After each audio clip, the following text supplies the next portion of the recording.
ალეკო, გამარჯობა. ბატონო ალეკო, გამარჯობა. თქვენ ხო საქართველოს ელჩი ბრალდებით გერმანიაში.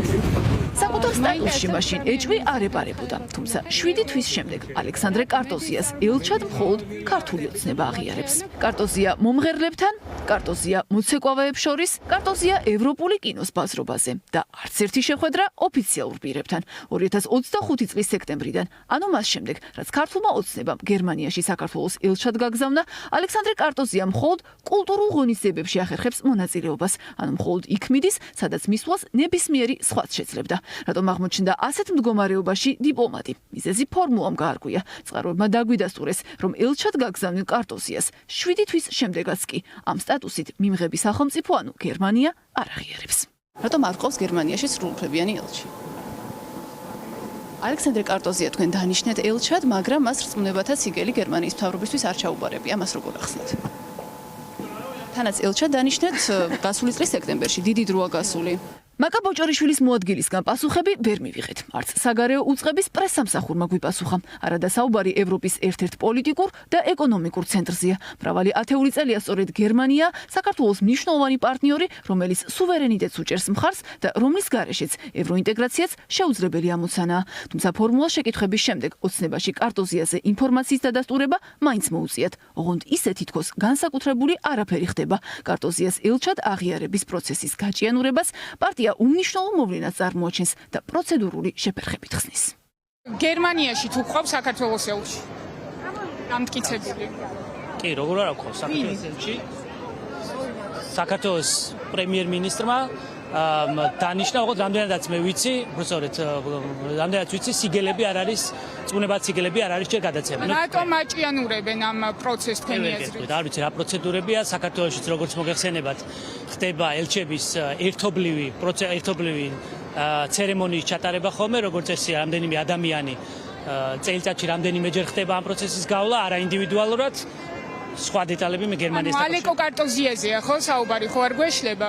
ბატონი კარტოზია, ოღონდ კიდევ ერთხელ მე არ ვიცი პროცედურები რა აქვს გერმანიას, თუმცა რამდენად ვიცი ჯერ ეს პროცესი არ არის დასრულებული. ოცნების ამ არგუმენტს ალბათ დავიჯერებდით კიდეც გერმანიის მთავრობას სხვა ელჩებისთვისაც რომ ვერ მოეცალა, თუმცა ეს ფოტოები საპირისპიროს აჩვენებს.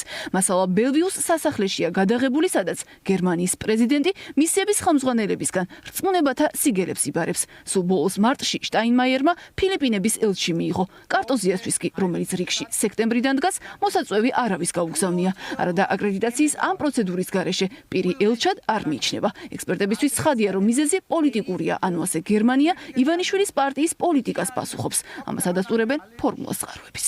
ფაქტიურად სხვა გზა არ დაუტოვოთ, რა უნდა გააკეთოს გერმანიამ, ანუ გერმანიას ბევრი ალტერნატივა არ გააჩნია. ერთი ალტერნატივა არის, რომ ითანამშრომლოს ქართულ ოცნებასთან, როგორც არადემოკრატიულ ძალასთან, ან ასე ვთქვათ, იზოლაციის პოლიტიკას მიმართოს, ანუ არის ფაქტიურად ელჩი გერმანიაში საქართველოს მთავრობის მიერ დანიშნული, თუმცა ამ ელჩს არ აძლევს გერმანია აკრედიტაციას. ეს ნაბიჯი ნიშნავს იმას, რომ გერმანიის მთავრობა რეალურად საქართველოს, ანუ ქართული ოცნების მთავრობისგან განსხვავებით ითვალისწინებს საქართველოს მოსახლეობის პოზიციას.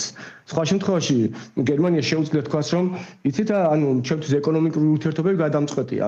რატომ დუმდა ქართული ოცნება ან ახლა მაინც როცა ინფორმაცია გასაჯაროვდა, რატომ ცდილობს კარტოზიასთან დაკავშირებით ბერლინის მოქმედება შეუმჩნეველი დატოვოს. ოპოზიციაში ამბობენ, რომ ასე ივანიშვილის პარტია საკუთარი პროპაგანდისტული ნარატივის გადარჩენას ცდილობს. ბოლო პერიოდია პარტიის მთავარი სამიზნე გერმანიის ელჩია და ოცნება ისე წარმოაჩენს, თითქოს პრობლემა სწორედ პეტერ ფიშერთან აქვს და არა მთლიანად გერმანიასთან. ბერლინის ეს გადაწყვეტილება კი ადასტურებს, რომ ოცნება იზოლაციის პრობლემის დაძლევას ვერ ახერხებს.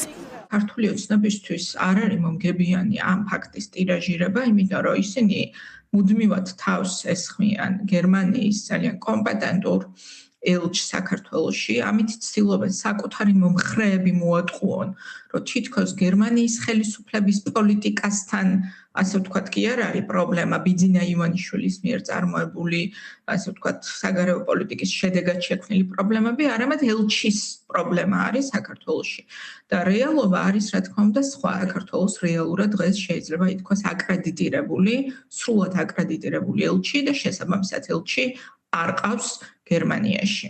ანუ შეიძლება ითქვას, რომ ერთი ნაბიჯი არის იქიდან, რომ მას საერთოდ თხოვონ ქვეყნის დატოვება. არის კიდევ ერთი ვერსიაც. დაახლოებით ერთ თვეში გერმანიამ საქართველოში ახალი ელჩი უნდა დანიშნოს. პეტერ ფიშერის შემცვლელი უკვე შერჩეულია, თუმცა მას შესაძლოა მუშაობის შესაძლებლობა არც მიეცეს. ეს კი იმ შემთხვევაში, თუ ოცნება ვაჭრობას შეეცდება და მხოლოდ კარტოზიას დანიშვნის შემდეგ დაეთანხმება ბერლინის წარმომადგენლის თბილისში დაშვებას. ჩვენ ვფიქრობთ, რომ მას შემდეგ რაც პეტერ ფიშერი შეიცვლება დაახლოებით ერთ თვეში და ახალი ელჩი გამოიგზავნება, ქართული ოცნება გამოიყენებს ბერკეტს სავაჭროდ იმისთვის, რომ დაინიშნოს გერმანიაში საქართველოს ახალი ელჩი, ოღონდ არა კარტოზია აქვს ცვლილებაზე იქნება საუბარი ქალზე და მეორე არის ის, რომ საქართველოს მისცეს ასევე ეგრიმენი გერმანიის ელჩს საქართველოში, ანუ ეს ეგრეთ წოდებული ბარტერი გააკეთა. რასაც ივანიშვილის რეჟიმი ხშირად მიმართავს, როდესაც ის ურთიერთობებში შედის სახელმწიფოებთან, რომლებიც მას და მის პოლიტიკას აკრიტიკებენ. მივა თუ არა საქმე გერმანიასთან დიპლომატიური კავშირის სრულად გაწყვეტამდე. სპეციალისტები განმარტავენ, რომ ელჩისთვის აკრედიტაციის მინიჭების შეფერხება ერთი ნაბიჯია სწორედ ამ ნიშნულამდე.